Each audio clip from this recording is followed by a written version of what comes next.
Okay, there's still a mistake with unwillingly. It's punctuation mistake. Yes? Should there be a comma after it? Yeah, there is. So whenever you start a sentence with an adverb, you always have a comma after it. If you've all started with an adverb somewhere, check the comma. Okay?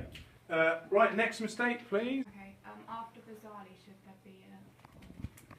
Can't see it from there. After bizarrely, well, we've just answered that question.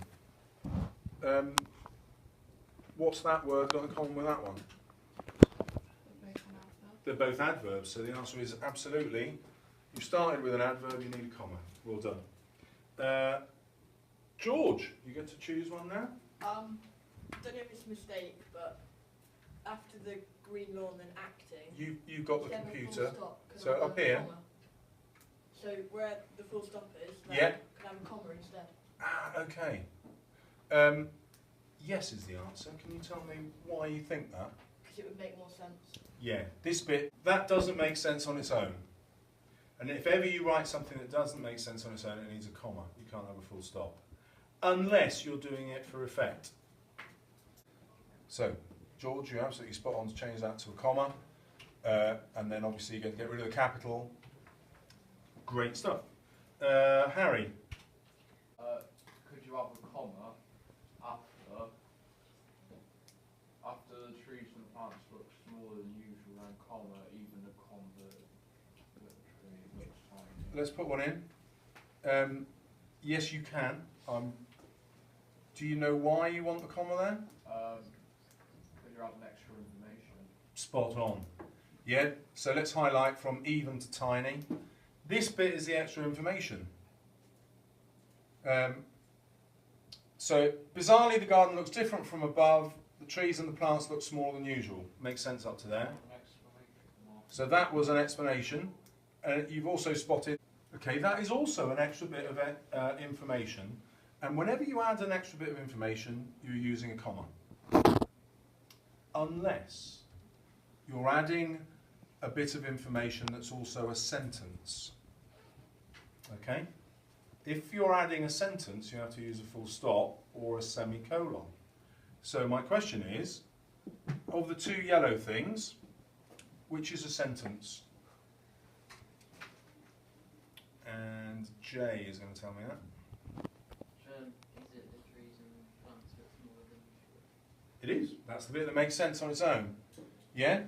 So I can't have a comma there and there because that bit makes sense on its own and that bit does. Look, bizarrely the garden looks different from above. Makes sense. That's a sentence. I'll keep a comma if this doesn't make sense, but it does. So I can't have a comma there. George, did you pick up what you can change it to? Semicolon. Correct. Well done. Change it to semicolon. So important lesson if you didn't know it, a semicolon is to link sentences together. Is it there? Do I put it there or there? Well, it's to link sentences together, so you know where it's going to go, because it's linking two bits that make sense. Spot on, yeah? That made sense on its own, that makes sense on its own, you used it correctly. Yeah. So we now, in theory, learn how to use a semicolon. What's it for? Just remind me. Megan? To link together. To link what together? The sentences. Brilliant, to link two sentences together. Just testing, that's good. Right, are there any mistakes left? Yeah, I can still see another one.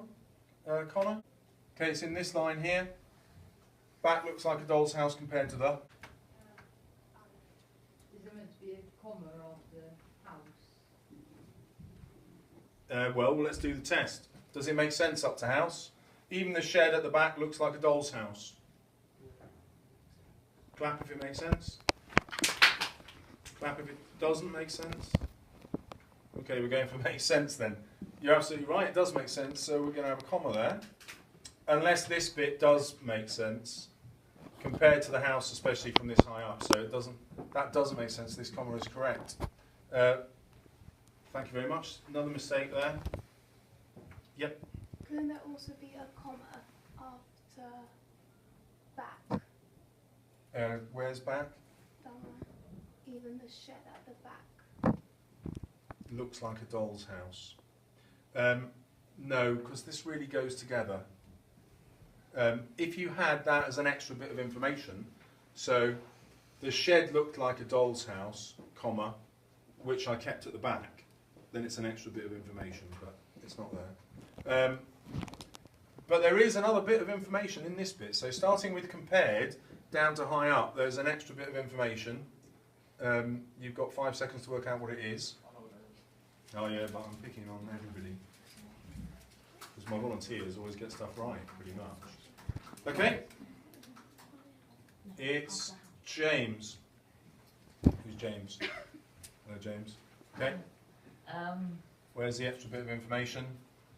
After the especially from this high up. Yes, that's the extra bit. So what's going to go after house? Comma. Well done.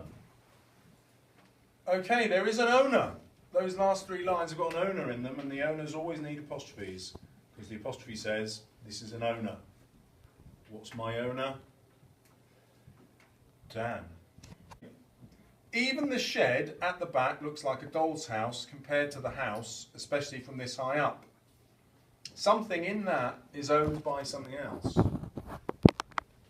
So if I'd written, my dog's nose is cold in the morning. Yeah, the dog owns the nose in that sentence. So there's something that's an owner in that sentence. Okay? This house is owned. Who owns it? In the sentence. The doll does, yeah? So we need an apostrophe because the doll owns the house. Not like we can't take her to court and fine her for something she's done, because that's not how it works. I just mean in the sentence, who owns it?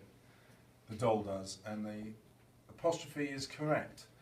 Can you remove that apostrophe and put it after the S of dolls? Oh. No, it was correct. Put it after the S. Who would own the house now if I put the apostrophe there? Yes. Would it be lots of dolls? Yes, because my owner would be dolls. There. But, as it was only doll that was the owner, we're putting the apostrophe back there. Okay, let's review where we are. Has he started every sentence in a different way? That's where the audience participation comes in. Has he started every sentence in a different way? Yeah. Has he started one with the verb? Yes. Okay, what is it? Eleanor? Unwillingly. Ah! It's not though, is it? Yeah? So he did have a sentence which started with the verb. I hear some people muttering acting, but then correctly realised that wasn't the correct sentence. So we put the comma in. So we now no longer have a sentence starting with the verb. So if you were to carry this on, that's where I want to go, George to go next. But that's correct. Okay. What do you do when you start a sentence with an adverb? Lauren? You put a comma after it. Brilliant, thank you very much. What does the apostrophe show? Michael? You gave me the answer to link 2 sentences together, which is the right answer to a different question. What question should I ask to get your answer? No, absolutely not. Somebody teach him? Yes? He's on about a semicolon. Okay, in your own words, how are you on about a semicolon? Okay. Right. The comma's job is therefore not to link 2 sentences together. What is the comma's job? Talk to a partner. What is the comma's job? Right,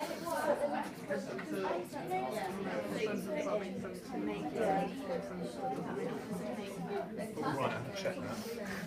It makes sense, but it doesn't sound Oh, right, because he's overusing the same thing. Completely agree. Which is the same as starting each sentence in a different way. George, were you listening to that? They're going to teach you something. Go and see him. Right, time's up. Oh, it's Lauren again. What's the job of the comma then? to add additional information. Yes, we have covered that today. That is a good answer. Did anyone get something else on top of that, not just to add extra information? To list. Yes, we haven't covered that today, but you're spot on to list. When your sentence getting too long, you need a bit of breathing space. No. The reason I'm saying no is every punctuation, well, not the apostrophe, but commas, full stops, colons, semicolons, they all actually give you breathing space. But it's also true of everything else.